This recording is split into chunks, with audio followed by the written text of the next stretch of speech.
Aku hanya ingin berbagi kebahagiaan dan tidak menggurui siapapun. Terlalu sulit bagiku untuk menyalahkan siapapun. Akan tetapi apabila ada orang yang ingin mengisi raporku, tentu aku sangat gembira sekali. Dan kujamin aku tidak akan sakit hati sedikit pun.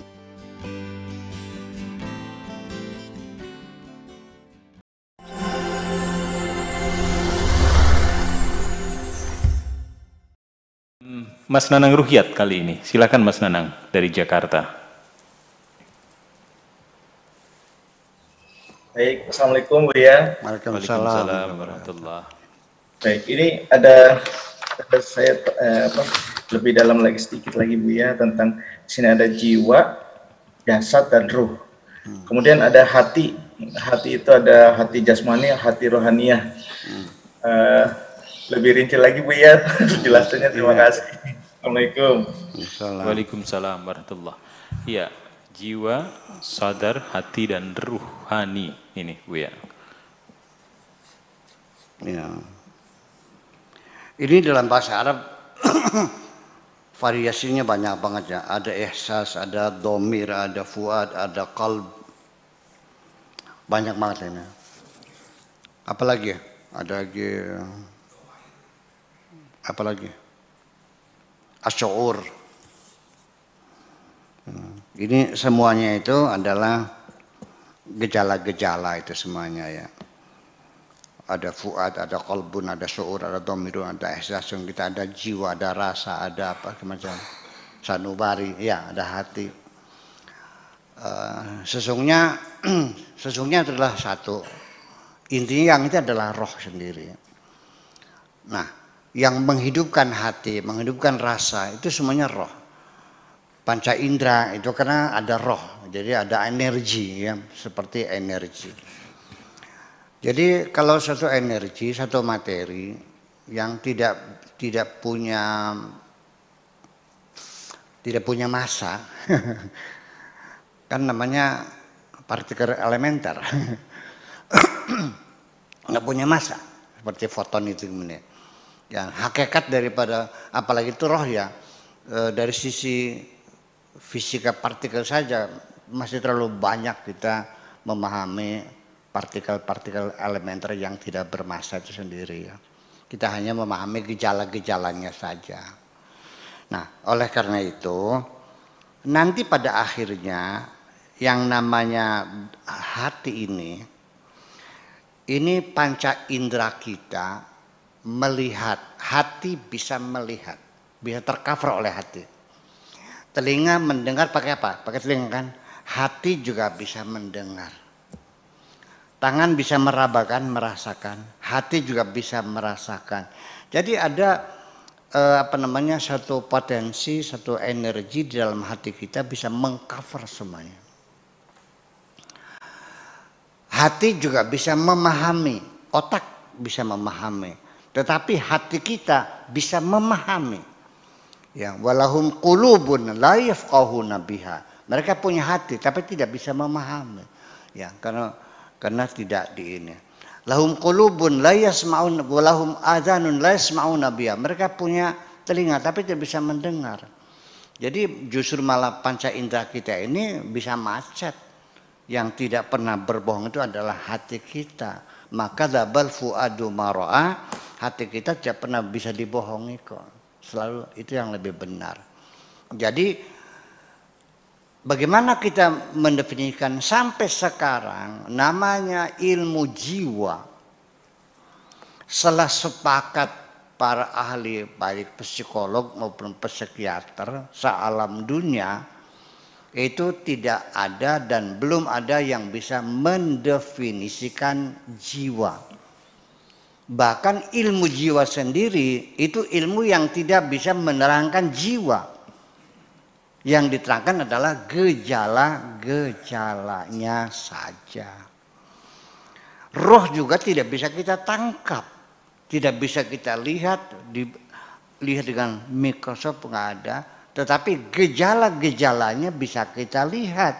Kita bisa bergerak, kita marah, kita melihat, kita mendengar, kita jatuh cinta dan sebagainya. Oh, berarti Anda ini di dalam diri Anda ada roh di dalamnya. Tapi mana rohnya tidak akan bisa dilihat dengan mikroskop. Ya kan begitu. Kalau partikel elementer memang tidak bermassa, tetapi kan bisa dilihat dengan mikroskop yang yang super canggih, bisa kelihatan.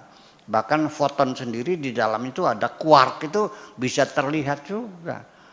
Ya, sekalipun tidak bisa dengan mata telanjang, tapi bisa terlihat. Kalau roh sama sekali dengan mikroskop apapun tidak akan bisa dilihat. Yang bisanya gejala-gejalanya saja.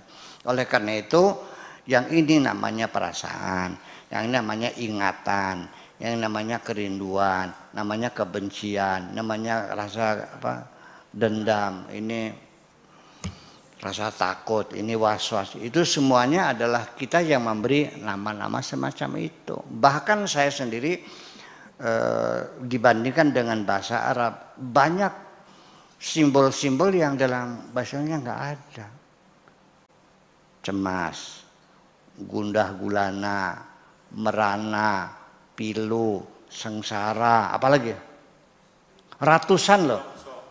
Ya, itu tidak ada kita, istilahnya belum kita ada semacam itu. Jadi artinya bahwa kita jangan memaksakan harus tahu seperti apa. Yang penting kita cukup dengan indikator-indikatornya saja. Ilmu pengetahuan yang kita bangun di dunia ini adalah tidak mesti secara langsung, secara physically kita lihat materinya.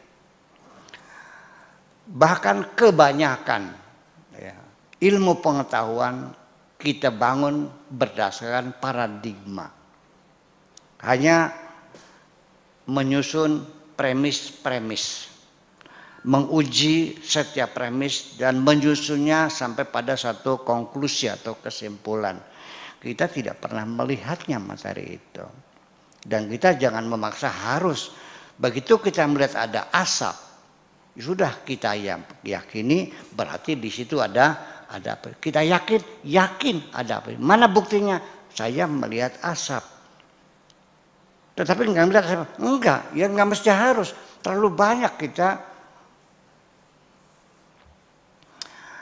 Anda dulu pernah nggak merasa gelap gulita dalam perut ibumu? Enggak kan? Kita nggak melihatnya kan? Tapi yakin nggak? Iya. Karena ketika Anda sudah dewasa, Anda melihat bagaimana bayi dilahirkan, bagaimana sebesar apa perut ibu dan sebagainya. Kalau orang itu IQ-nya berapa? Mengukur IQ juga nggak bisa dibuka, dihitung seperti ngitung matematika 1, 2, 3 ngitung biting, ya kan? Kita kan dengan pertanyaan, dengan kita nilai, oh ini IQ-nya ini 110 lah, ya sedang lah, ya. Kalau 100 kan pas-pasan, 110. Kalau ini 120 cerdas, ini 130. Ini dari mana tahunya? Dari bagaimana dia menjawab pertanyaan. Jadi banyak berbagai kesimpulan-kesimpulan ilmiah, kita hanya mengenal indikator-indikatornya saja. Itulah kira-kira. Nah, akan tetapi itulah makanya karena ilmu itu dibangun berdasarkan paradigma yang baik eksperimentalis maupun paradigma yang non eksperimentalis. Makanya sifat ilmu tetap bahwa ilmu tidak punya kepastian yang mutlak. Kapan-kapan selalu direvisi. Tidak ada ilmu yang pasti. Ilmu fisika yang ilmu pasti ternyata sekarang tidak pasti. Kapan-kapan selalu direvisi. Kenapa? Karena kita tidak bisa melihat sesuatu dari berbagai sudut yang sempurna. Kita hanya mampu melihat dari sudut tertentu. Itulah kira-kira sifat keilmuan. Ya, ya gitu. Sudah terjawab semuanya? Baik. Oke.